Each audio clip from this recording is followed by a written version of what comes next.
Hello friends, स्वागत है आपका वीएस एजुकेशन चैनल पर। तो फ्रेंड, जैसे कि आप सभी जानते हैं कि वर्ग 1 2023 की जो पद वृद्धि का मैटर है, उसको लेकर के बहुत सारी बातें हो रही हैं। कहीं-कहीं पर बातें हो रही हैं कि वैलिडिटी को लेकर के, कहीं पर बात हो ही नहीं रही है और कहीं पर कुछ और बातें निकल कर सामने आ रही हैं। तो बेसिकली वर्ग 1 2023 की जो अभ्यर्थी उनके पास अब पहले तो सिर्फ 2 ही क्वेश्चन थे कि सेकंड काउंसलिंग कब होगी, और दूसरा था कि सेकंड काउंसलिंग होगी तो पदवृद्धि के साथ होगी कि बिना पदवृद्धि के होगी। लेकिन अब एक उसमें क्वेश्चन और ऐड हो चुका है कि क्या वैलिडिटी को बढ़ाया जाएगा कि नहीं बढ़ाया जाएगा। तो जैसा कि पहले की जो आंदोलन वगैरह हुए थे उसमें जो माननीय शिक्षा मंत्री जी थे उनके द्वारा इस बात को ऐसा न्यूज़ में ऐसी बातें आई थी कि वैलिडिटी को लेकर वो तुरंत ही एग्री कर गए थे। उन्होंने बिल्कुल भी इसमें ये नहीं सोचा कि मतलब उसको लेकर के भी कोई आनाकानी जैसा मैटर नहीं हुआ था।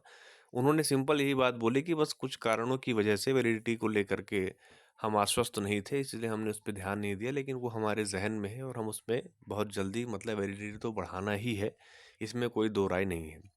फिर अभ्यर्थियों ने वापस से क्वेश्चन पूछा कि सर, अगर वैलिडिटी आप बढ़ा ही रहे हो तो क्यों ना कि उसमें पदवृद्धि भी कर दी जाए, क्योंकि बहुत सारे अभ्यर्थी काफ़ी अच्छे मार्क्स लाए हैं और वो सभी क्या है आज वेटिंग में है और उनका सिलेक्शन नहीं हो रहा। बहुत सारे अभ्यर्थी ऐसे हैं जो ओवर एज की मतलब अपने उम्र के अंतिम पड़ाव में, जिसके बाद वो वापस कोई परीक्षा में बैठने की योग्यता नहीं रखेंगे। तो उस पे उन्होंने ये बोला कि जो कुछ भी संभव होगा, जो कुछ भी उचित होगा, जैसा भी मतलब सही होगा, वो वहाँ पर किया जाएगा। मतलब उसपे उन्होंने गोल-मोल जवाब दिया, कोई क्लियर कट आंसर नहीं दिया कि वो क्या करेंगे। तो अब यहाँ पर सबसे बड़ा प्रश्न यही बनता है कि आखिर वैलिडिटी बढ़ेगी तो उसका क्या मतलब क्राइटेरिया होगा? कहीं ऐसा तो नहीं कि उन्होंने मन रखने के लिए, दिल रखने के लिए कह दिया हो। तो यहाँ पर देखिए, अगर पास्ट में देखा जाए तो वैलिडिटी को बढ़ाया गया था पात्रता परीक्षा में। 2018 की जो भर्ती परीक्षा हुई थी, परीक्षा 2019 में हो गई थी, बट कोविड के कारण वो पूरी परीक्षा जो है 2021-22 में उसमें मतलब वेरिफिकेशन वगैरह करके फिर वहाँ पर नियुक्तियाँ वगैरह दी गई थी। तो वहाँ पर भी वैलिडिटी को बढ़ाया गया था, और उसके बाद क्योंकि देखिए उसमें प्रश्न, अब कोई ये कह सकता है कि सर, जब 19 में परीक्षा हो गई थी, 21 में जाके काउंसलिंग हो रही है, तो फिर ऑब्वियसली उसमें 2 साल बाद काउंसलिंग की प्रक्रिया स्टार्ट हुई तो मतलब उसमें वैलिडिटी तो बढ़ाना बनता ही है। लेकिन बात यहाँ पर ये है कि एग्ज़ाम भले 2019 में हो गया था, लेकिन उसका रिज़ल्ट जो है वो 2021 में ही आया था। ऐसा नहीं है कि 2019 पर परीक्षा होके 2-4 महीने में रिज़ल्ट आया हो, ऐसा नहीं हुआ था। तो उसका रिज़ल्ट 2021 में आया था और उसके बाद 1 साल की वैलिडिटी थी, और फिर जब सेकंड काउंसलिंग की बात आई 2022 में अक्टूबर में सेकंड काउंसलिंग हुई थी, तो वहाँ पर वैलिडिटी को वापस से बढ़ा के फिर वहाँ पर काउंसलिंग की प्रक्रिया की गई थी। तो उसी तरह से यहाँ पर भी 2023 के जो अभ्यर्थी हैं उनके द्वारा भी यही माँग की जा रही है कि वैलिडिटी तो आप बढ़ाओ ही, क्योंकि अ विभागीय मतलब कार्यप्रणाली की वजह से वहाँ पर नुकसान हुआ।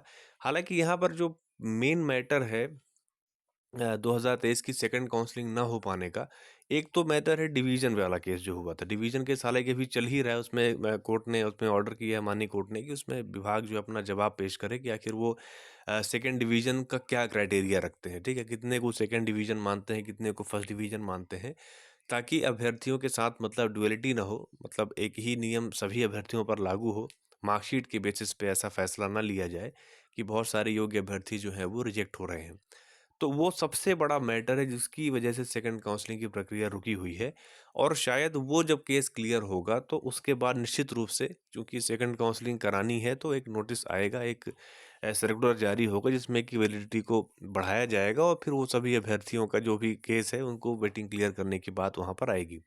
लेकिन इस बीच जो समय मिल रहा है अभ्यर्थियों को, चाहे वो देखिए, अगर वेटिंग क्लियर भी होगी तो इसमें बहुत बड़ा मतलब ये समझिए कि कोई बहुत बड़ी चीज़ नहीं हो जाएगी, क्योंकि जब शुरुआती आप केस देखोगे कि शुरुआत में ही जब इतने हाई मेरिट पे जब सिलेक्शन हुआ है अभ्यर्थियों का, टॉप 10 में जो अभ्यर्थी आ रहे हैं विषयवार अगर देखा जाए तो कैटेगरी वाइज और सब्जेक्ट वाइज, उन्हीं का सिलेक्शन वहाँ पर जब हो रहा है तो वेटिंग कितनी ही क्लियर हो जाएगी। हर कैटेगरी में आप लगा के चलो कि 1 से 2 वेटिंग भी क्लियर होना बड़ा मुश्किल है कि सभी कैटेगरीज़ में ऐसा हो पाए, ठीक है?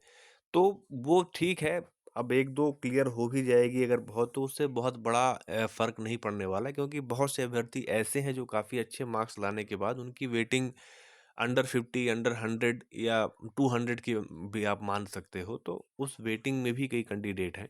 तो जब तक उनका सिलेक्शन नहीं हो जाता पदवृद्धि के होने के बाद, तब तक ये नहीं कहा जा सकता है कि बहुत ही अच्छी भर्ती निकाली गई और सब तरीके से संतुष्ट किया गया। अभी अभी ज़रूर इस समय वर्ग 2 के कैंडिडेट्स हैं जो हाल-फिलहाल उनकी एग्ज़ाम होना है और सभी उम्मीद लगा के बैठे, लेकिन वही कंडीशन जो आज वर्ग 1 2023 की जो कंडीशन चल रही है, सेम कंडीशन वर्ग 2 के साथ भी होना है, क्योंकि पद इतने कम हैं कि वो किसी को भी संतुष्ट नहीं करेंगे। अब वो मन को समझाने की बात है कि नहीं, मेरा तो सिलेक्शन हो ही जाएगा, मैं तो सीट तो मुझे एक ही चाहिए, वो सब कहने की बातें होती हैं। लेकिन जब रियलिटी आती है, क्योंकि वो 3 घंटे का या 2 घंटे का जो एग्ज़ाम होता है, वहाँ पर जा कर के आपका माइंडसेट कैसा डेवलप होता है, आपकी रिवीजन कैसा है, आपका तैयारी का स्तर कैसा है, काफ़ी फैक्टर वहाँ पर लक भी काम करता है। कभी-कभी कुछ क्वेश्चंस आपके सही निकल जाते हैं, कुछ बनने वाले क्वेश्चन आपके गलत हो जाते हैं।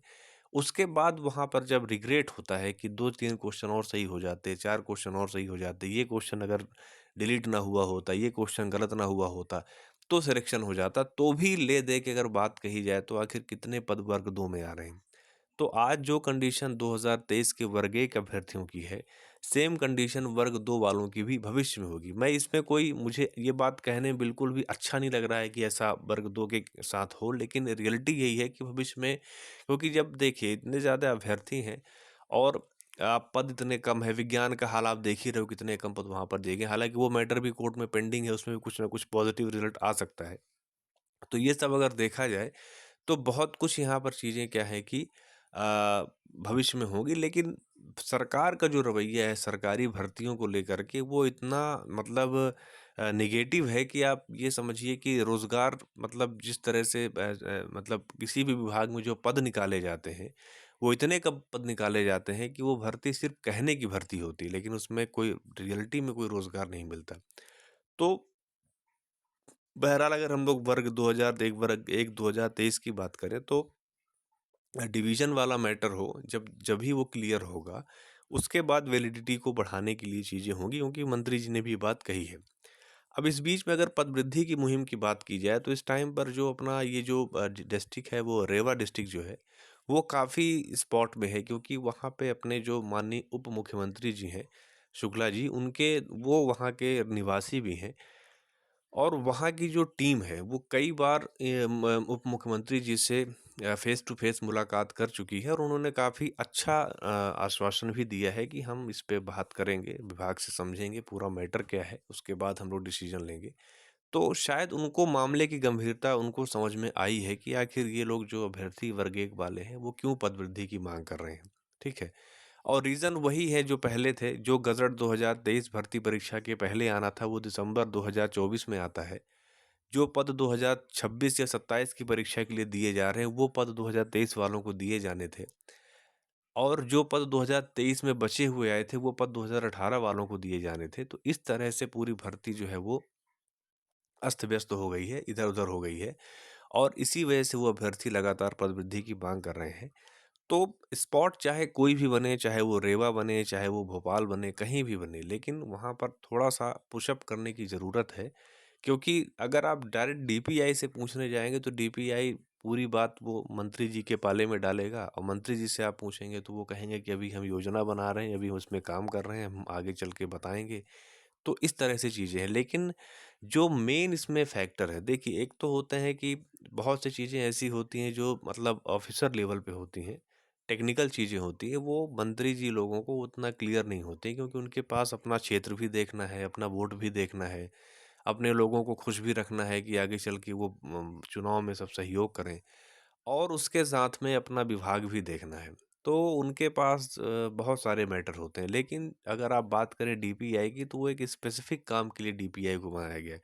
डीपीआई के जो भी अधिकारी कर्मचारी हैं वो वन विभाग का काम करने नहीं जाएँगे और वन विभाग वाले डीपीआई का काम करने नहीं आएँगे। लेकिन मंत्री जी हो सकता है कि वो उनको कभी-कभी दूसरे मंत्रालय में शिफ्ट किया जाए तो उनको कई तरह की चीज़ें देखनी पड़ती हैं। तो टेक्निकल चीज़ें तो नो डाउट वो अधिकारी और ऑफ़िसर लेवल पे होता है। और वो लोग कभी भी अपने सिर पे बात नहीं रखते। वो कभी भी चाहे 18 की भर्ती हो, चाहे कभी की भर्ती हो, अभ्यर्थी तब भी आंदोलन किए पद वृद्धि के लिए, उनको पद वृद्धि मिली भी। लेकिन अधिकारियों के द्वारा ये कभी नहीं कहा गया कि हाँ, हम पद वृद्धि करेंगे, क्योंकि ज़ाहिर-सी बात है कि ये पद वृद्धि करना उनके अधिकार क्षेत्र में नहीं आता। वो हमेशा नेगेटिव ही बोलेंगे, वो कभी पॉज़िटिव नहीं बोलेंगे। लेकिन आपका मेन फ़ोकस होना चाहिए जो अपने राजनेता हैं, उनके माध्यम से हम इस चीज़ को अगर मतलब रखें कि आखिर वो उनके बारे में क्या सोचते हैं पदवृद्धि को लेके। क्योंकि उनके पास सिर्फ़ विभाग चलाने की ज़िम्मेदारी नहीं होती, उनको ये भी देखना है कि वो जनता के सेवक हैं, जनता के मतलब उनके द्वारा ही उनको चुना जाता है, उनके प्रतिनिधि हैं, तो वो उस हिसाब से जवाब देंगे। तो जिस तरह से रेवा की टीम ने काम किया है और जिस तरह से वो आगे आगे आंदोलन आके सब चीज़ें कर रहे हैं, तो निश्चित रूप से उनका प्रयास भी पॉजिटिव है। लेकिन अब वो कितना कन्वर्ट हो पाता है, कितनी सीट्स वो पदवृद्धि के रूप में दिला पाते हैं, वो तो वक़्त ही बताएगा। बट ये है कि प्रयास उन्होंने किया है। और रही बात वैलिडिटी की, तो वो सिर्फ़ डिवीज़न वाला केस और एक ईडब्ल्यूएस वाला केस भी है। हालाँकि ईडब्ल्यूएस वाले केस का 23 से मतलब नहीं, वो 2018 वाला केस है। मेन उसमें 2023 में अगर देखा जाए तो डिवीज़न वाले केस की वजह से ही मामला वहाँ पर अटका हुआ है।